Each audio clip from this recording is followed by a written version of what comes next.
जय गिरनारी. आपण आज निघालो आहोत गिरनारला पुण्यावरून. माझे मिस्टर प्रेमराज मुठान हे गेलेले आहेत 11 दिवस सेवेसाठी गिरनार येथे. आणि त्यांना सरप्राईज देण्यासाठी आमची फॅमिली म्हणजे माझ्या नणंदबाई आणि आम्ही 5 भाचे असे आम्ही सगळेजणं 9 जणं मिळून गिरनारला निघालो आहोत. जाताना आमचा प्रवास कसा झाला, इथंपासून आम्ही काय काय केलं हे सगळं ह्या व्हिडिओमध्ये आहे. ही माझी लेक आहे जी सांगते आहे की तिने काय काय तयारी केली. हा ब्लॉग बाबासाठी बनवत आहे आणि ॲक्च्युली ही फक्त बोलण्यातच आहे, सगळं केलं तर आहे मी आणि बऱ्यापैकी माझ्या मुलाने. इथं दाखवते आहे ती ब्ल्यू जी बॅग आहे ती पूर्ण आमची खाण्याची आहे. सगळ्यात जास्त ओझं त्या बॅगेमध्ये होतं. आमची बॅग असून पण निशी जी कोथिंबीर वडी, शेपूची भाजी आणि पुलाव आमच्या 9 जणांसाठी घेऊन लोणावळा स्टेशनवर आमची वाट पाहत थांबलेली होती.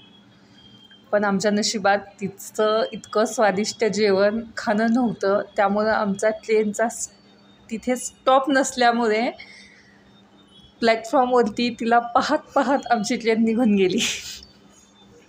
चला फायनली आम्ही निघालो आहेत. मी, माझे 2 भाचे, माझी 2 मुलं, सोनू, पाठीमागे गुड्डू. हे पुणे स्टेशन आहे. आम्ही इथं पोचलो आहेत. इथून आता मुंबईला जायचं आहे. आणि छान मस्त धुक्यातला हा प्रवास. लोणावळा, खंडाळा, कर्जत छान धुकं होतं. पण मनात ते होतं की अरे निशी खंडाळ्यापर्यंत आली टिफिन मागे घेऊन, पण आपल्याला भेटताही आलं नाही आणि टिफिनही घेता आलं नाही आणि तिचे कष्ट वाया गेले. हा मस्त आपलं केळी खात बसला इथे. आमची मुंबईची ट्रेन, मुंबई टू जुनागड डिलेक्टरीची आमची ट्रेन होती ती मिस झाली आणि त्यामुळं आम्ही अहमदाबादच्या ट्रेनने आलोत. आणि तिथून पुढे मग साबरमतीवरून आम्ही वंदे भारतने जुनागडला पोचलोत.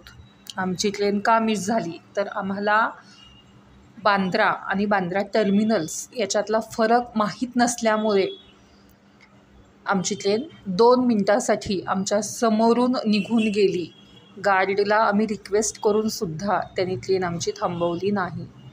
पण महाराजांची इच्छा ही असेल की चल तुला वंदे भारतचा प्रवास करू देतो, एसीतून तुम्ही छान जाल.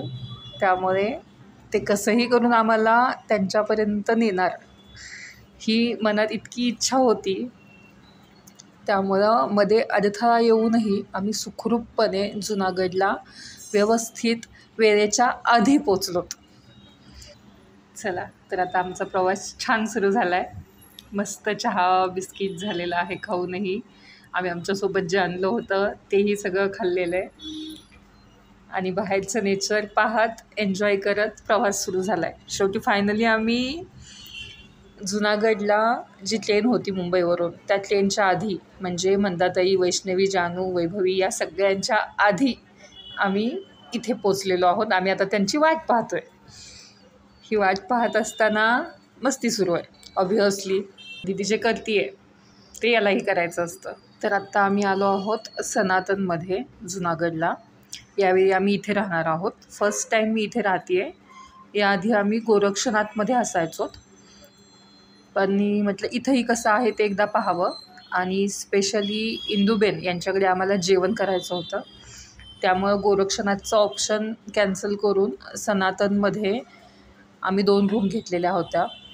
फार छान आहे इथली फॅसिलिटीज, म्हणजे बेसिक गोष्टी आहेत तिथे आणि रेटही कमी आहे. ही आहे अन्नछत्रामधली धुनी जी खाली तलेठीमध्येच आहे. हे दत्त महाराज, तिथे छोटीशी मूर्ती आहे त्यांची, फार सुंदर आहे. आणि ही धुनी रोज इथे पेटवली जाते आणि मग तिथलं अन्नछत्र सुरू होतं. हे भवनाथ मंदिर, ही पहिल्या पायरीजवळ या मूर्ती आहेत, फार सुंदर आहेत या. हा आहे उपरकोट किल्ला, खूप सुंदर आहे. 100 रुपये याला तिकीट आहे एकाला. 2-3 तास पाहण्यासाठी आरामात इथे वेळ जातो. अगदी वेळ काढून निवांत पाहण्यासारखा हा खूप सुंदर किल्ला आहे. इथे विहिरी आहेत. ही विहीर आहे. आम्हाला इथे नाचणारा मोरही दिसला. अगदी आमच्या समोर येऊन तो नाचत होता. इथले फोटोही फार सुंदर आलेत. तर अशा प्रकारे हा आजचा आमचा दिवस स्पेंड झालेला आहे, की ज्या दिवसामध्ये आम्ही दामोदर कुंड पाहिलं, उपरकोट किल्ला पाहिला आणि बस छान छान फोटो काढले.